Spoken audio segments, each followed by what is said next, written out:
ಇನ್ನು ಮೇಲೆ ನೀವು ದಾಖಲೆಗೆ ನಮ್ಮ ಕಚೇರಿಗೆ ಬರಬೇಡಿ ಅಂತ ಹೇಳಿ. ಸ್ವಲ್ಪ ಬೋಲ್ಡ್ ಸ್ಟೇಟ್ಮೆಂಟ್ ಮಾಡಿದ್ರೆ ಜನಕ್ಕೆ ಏನಪ್ಪ ಇವ್ರು ಹಿಂಗೆ ಹೇಳ್ತಾವ್ರೆ, ನಮ್ಮ ಕಚೇರಿಗೆ ಬರಬೇಡಿ ಅಂತ ಹೇಳ್ತಾ ಇದ್ದಾರೆ ಅಂತ ಆವಾಗ ಸ್ವಲ್ಪ ಜನ ಗಮನ ಕೊಟ್ಟು ನೋಡ್ತಾರೆ.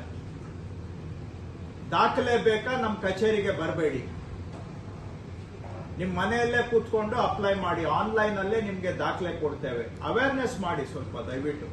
ಆವಾಗ ಜನ ನಿಮ್ಗೂ ಹೆಲ್ಪ್ ಆಗುತ್ತೆ. ಇದು ಅನಗ ಜನ ಬರೋದು ಅಲ್ಲಿ ಸುಮ್ಮನೆ ನಿಮ್ಗೆ ಏನಾಗುತ್ತೆ, ಯಾರಿಗೆ ಆಗ್ಲಿ ಜನ ತುಂಬಿಕೊಂಡ್ರೆ ಫ್ರೀ ಆಗಿ ಕೆಲಸ ಮಾಡಕ್ಕೆ ಆಗೋದಿಲ್ಲ.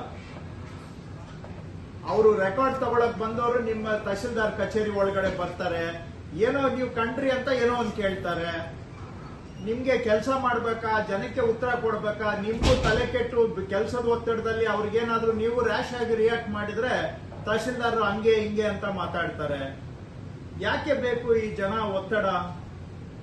ಯಾವಾಗ ಅವ್ರಿಗೆ ನಾವು ನೇರವಾಗಿ ಫೆಸಿಲಿಟೇಟ್ ಮಾಡಬಹುದು, ಅದಕ್ಕೆ ಅವೇರ್ನೆಸ್ ಪ್ರೋಗ್ರಾಮ್ಸ್ ಮಾಡಿ ದಯವಿಟ್ಟು ಎಲ್ಲರೂ.